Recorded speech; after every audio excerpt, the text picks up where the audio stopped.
Hello, welcome back everybody. This is EonShiKeno with game number 2 in this best of 3 series. We're on the map Nimbus, LE. And let's introduce our 2 players. Top left hand corner, our blue Terran player. And the man who got pretty far in BlizzCon if you decided to watch that. No spoilers, I don't want to spoil it for you guys. You're safe, this is a spoiler free zone for the most part. MMA from Team Acer. The blue Terran player. And on the bottom left part of the map, the man who's going to try and take him down. Good luck, have fun, Nerchio. Nerchio known for being extremely nice and pleasant to everyone. He's a red Zerg player. Bottom left hand corner of the map. Nimbus, Nimbus, Nimbus. Nimbus is an okay map. That's about all I gotta say. No. Yeah, Nimbus is a different map. Like it's very strange. Like, just look at this here. So here's his main, the Zerg player's main. So he has an in-base natural he can easily take, be pretty safe with. Of course, you have to worry about drops in your base, something like that. But then they have this natural way down out here that takes probably like maybe 2-3 creep tumors to get to for creep. And you kind of got a walled off entrance here, which is nice if you're defending your main. But if you kind of get caught here, it's easy to force field. But you can open that up. Got the rocks here. You can't wall that off with the pylons and stuff like that. Your natural's got 2 big ways to attack it. One big way from here, and then of course another way from over here on the right. But you can easily have vision of all this area if you just keep like one little thing over here, so don't really have to worry about too much. This is the main attack point for your natural. And the Zerg player, Nerchio, is feeling safe. He's going to take the outer base as opposed to the safe inner base. MMA is going to search out on the map with 1 Reaper and 1 SCV. So SCV is going to go to the left, Reaper is going to go to the right. It's going to be the quickest way to scout the map out. And he will see this. He's nice. He just goes right by that base there. So he sees that there's a base here, but he's going to go look in the natural up here, but there's not going to be anything there, obviously. He just completely ignored that. And then they're going for the safer base up in the natural, which I think is a smart move for a Terran player. Zerg players can kind of be a little bit greedier with this. They can defend this base, put everything on this for defense, and then kind of go up here and then take their third base extremely safe, which is usually the base you have to worry about. Uh-oh. Drone getting low, makes a Spore Crawler, saves it there the last second. 2 Zerglings come out, not going to be enough to deal with this Reaper just yet. Should have a Queen out here in just a little bit. And Zerglings come out. Do they get a surround? Nope, not going to happen. Not going to happen. He's going to have to cancel that. Oh, he's going to come back and get the kill. Oh, he got it! MMA with the Sniper Reaper coming in there. Oh, man, is he going to get another one? Oh, wow, very close there. That looked like it was shooting as the thing was morphing. That was amazing. Nice job there from MMA. Look at this, pulling back the mules. Doesn't want to lose those minerals. That's talent there, guys. It's dedication. Dedication to your craft. Your StarCraft. So the Reaper's back. He hasn't had enough. I think he's got 2 kills. No, just 1 kill. This guy just managed to survive out of there. And let's see what he's going to transition into. Yeah, there we go. Nerchio even calls it. You pull mules from your minerals. So pro. Nerchio's got the respect. Great minds think alike. Not many players do that. So I actually made a video about this a long time ago in case anyone hasn't seen it. If you put your mule on the close patches, so these closer patches here, you have to pull your mule back on the last trip. But if you put your mules on the very back patches, the further patches, you won't waste any minerals. So you'll see here this guy, he won't actually have to pull this guy off the minerals because it's further back. It just works out that you don't have to do anything like that. So he's going to mine it, return it, and then not lose anything else. So here it goes. Does it still work? Yep, still works. And then he doesn't mine anything. Works out perfect. So if you're lazy like me, you just put all your mules in the back patches. But if it's early on in the game, you can mine from the closer ones and then just use your little bit of APM to pull that off there. I got that video up somewhere if you want to look for it. I think it's like Mule something or other. Search for Mule if you want to see the extravagant version. So we're going to have a Cloak Banshee following up the Tech Lab. All right. Hellbats are making their way. Running up the ramp. Oh, the wall is not down. The Queens. Oh, my God. This is just bad news. Oh my god, MMA gonna get some nice kills here. And pretty good split so far. He's gonna get some more kills. Yeah, there we go. There's another 3 kills stacking up. And looks like a 4th kill. Workers killed. We've got 8 so far. Nice job there with those Hellions. Spine Crawler gonna go up. And that was just like, you know, if this was a map where this was a full open ramp, I would say, okay, that's probably going to happen. But with this ball here, it's like so easy. He just didn't have his queens in position. He didn't have his Zerglings in position. And that was just a lot of drones that he did need to lose there. Unfortunate for Nerchio, but he should be able to make a comeback even still. This is a pretty big map. 3rd base going up for our Terran player MMA. Banshee coming out. Looks like he's going to go some stims. We're going to have some bio bunker at the high ground. Feeling pretty safe. And we're starting double engineering base. So the tech is happening for both of these players. We've got a double evolution chamber and some more gas going up for our Zerg player. The Zerg player has not yet made a 3rd base. This is very strange. He's going for the tech instead, not making a 3rd base, even though he can. This is the easiest 3rd base in the universe to take, and he's delaying it quite a bit. So worker count, 52 for the Zerg player, 42 for the Terran player. So it just seems like Nerchio really wanted to get those upgrades going before he started his 3rd base, even especially get this hive. Or not hive, hatchery upgraded into layer tech, Baneling nest coming out. So I'm wondering why he chose to focus on that. Uh-oh, Reaper just kind of giving no shits, walked right past the spine crawler.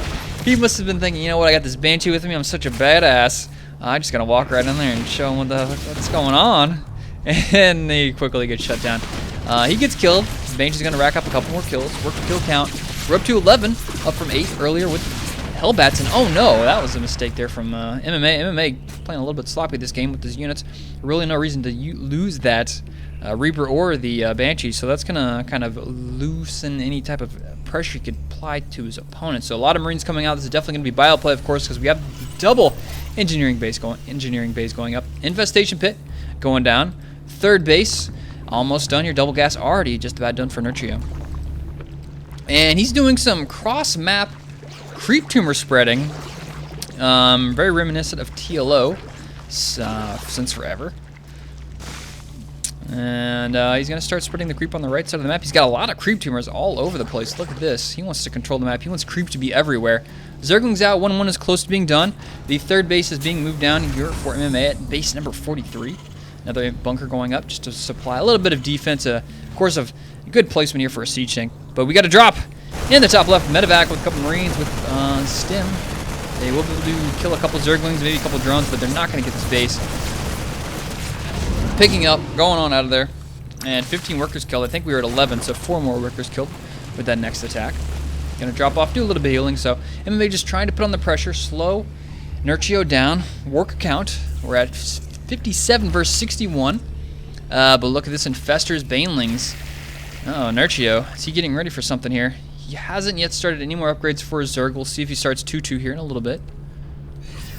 He's ready with this next attack. He's got his overlords in place, so he won't be caught out again. And they're going to try and move in here, clear out a couple bit of creep tumors, but little does he know all the creep that is on this map right now. You can see his vision is a little bit limited on the right side of the map. He doesn't see this huge amount of creep all the way over here, the extra base, more creep tumors. And, you know, creep tumors work great. It's like the best vision in the game you can get. It's free, it provides movement speed. It's just amazing. One overlord goes down. We have a second batch of Marines from 2 medevacs clearing out. Creep tumors on the right side of the map. Another overlord goes down. That's going to cause Nerchio to be supply blocked, which is unfortunate. He's got 6 more overlords coming on the way, so that's not too terrible. And look at this queen over here. This is just a ninja queen dropping creep all over the map. I love it. And Zerglings and Banelings going to connect here. Look at that. Nerchio picking up a lot of free kills. And I don't think MMA was expecting that, and he's definitely not going to be expecting this. 3 more creep tumors right outside of his base. Oh my god, the vision is real here with this Zerg player, guys. And he left a nice open spot here for creep that he doesn't need to put because, of course, the hatchery is going to do all the creep and form. 2 more medevacs going down. Does he see it? He's going to see it here in a little bit with this overlord. There he goes. The drop is going. Unfortunately, the spine crawler is not done yet, and he moved the spore crawler to the top position, which is unfortunate. The Marines going to take out that one spine crawler rather, and get a queen. No, not going to get a queen. Yep, does get a queen. He's going to get a couple Zerglings, and the Banelings do blow up, and looks like half of those Marines. And where is he walking? He's just going all around the map. This queen is just full duty creep tumor. This is more than anything I've ever even seen TLO do. So Nerchio, good work there. He's on the front lines. Queen's on the front lines, taking damage, taking fire for the Overlord, but 2 more creep tumors do go down. This base is up. More Zerglings going to be produced here, and we got, oh, look at this Ultraless Cavern on the way, and 2-2's close to being done as well, but there's a big force here coming from MMA out. Look at this, a huge Bioforce. Combat shields are done. 2-2 is close to being done. He needs to get a lot of fungals here. He's got the Infestors. Look at that, 4 Infestors with mostly full energy, but we do have Siege Tanks in the back. He's got the high ground. Scan goes down. He's going to clear out a couple of these creep tumors, try and get a position outside this third base of Nerchio. He needs to link some fungals. Good fungal there. He's going to grab a huge portion of that Terran army. He's going to fall back, wait for another nice fungal, then commit. More Banelings being produced. He's really close to getting 2-2 done for himself, and it's working out for him. The tech as for Nerchio goes, because he just finished his 2-2 now, so it worked out that he finished that Tech 1 upgrade earlier. And Terran player MMA backing up. He's going to throw down a lot of infested Terran, a couple fungals. That's going to work out. And the Zerglings coming in from the bottom. The Terran player is very spread out, but the Zerg player is quickly reinforcing. 2 Ultralists coming out, and 12 more Zerglings, more Banelings coming. But there's just not enough force here for the Zerg player just yet to stop these massive amount of medevacs from just healing through here. Now, unfortunately, the Hive is at the natural outside, and if that goes down, that's going to be bad news. But of course, we need those Ultralists, and that's just, rough placement. So, and if you lose this, you're going to lose all of his Ultralist tech. Luckily, he made at least 4 of these before they came out, but this is just huge for MMA, getting all these nice tech kills. He's got a base out here, but he can't land it. MMA is going to be forced to retreat after seeing these Ultralists pop out. Now, unfortunately, we're going to see Nerchio go and start teching again, and I just think that was a major mistake from Nerchio to build his his hive at his natural outside the most open position. And then build his Ultralist Cavern right next to it. That's just putting all your eggs in one basket. Bad idea, and he paid for it right there. But, of course, he's got a pretty decent economy still, 74 workers versus 68. He's got really good map vision all over the place. There's a big drop coming. Do we have anything to do with this? We have 2 Spore Crawlers, and that's it. That's it. Long-distance mining. This is a doom drop if I've ever seen one. And the Zerg player is on the other side of the map. This is going to clean up this base. Oh my god, look at this. Everything dying. Infestor pops out soon to die so very quickly. All these units, as soon as they pop, are just going to get trashed. The hatchery goes down. Zerglings are coming up to defend, and Ultralisk is showing up as well. They do have those 2-2 upgrades, so he hasn't started 3-3 yet. And the Terran player is almost halfway done with this 3-3 tech. And MMA wasn't happy with that base. He's going to move even a little closer. Just going to snuggle up next to Nerchio. And another base falls for our Zerg player. MMA going to try and collapse on this. He's got a nice fungal, very good fungal. They're going to clean up a lot of these Marines. And these medevacs looking like they're going to fly home, but not much in the cargo.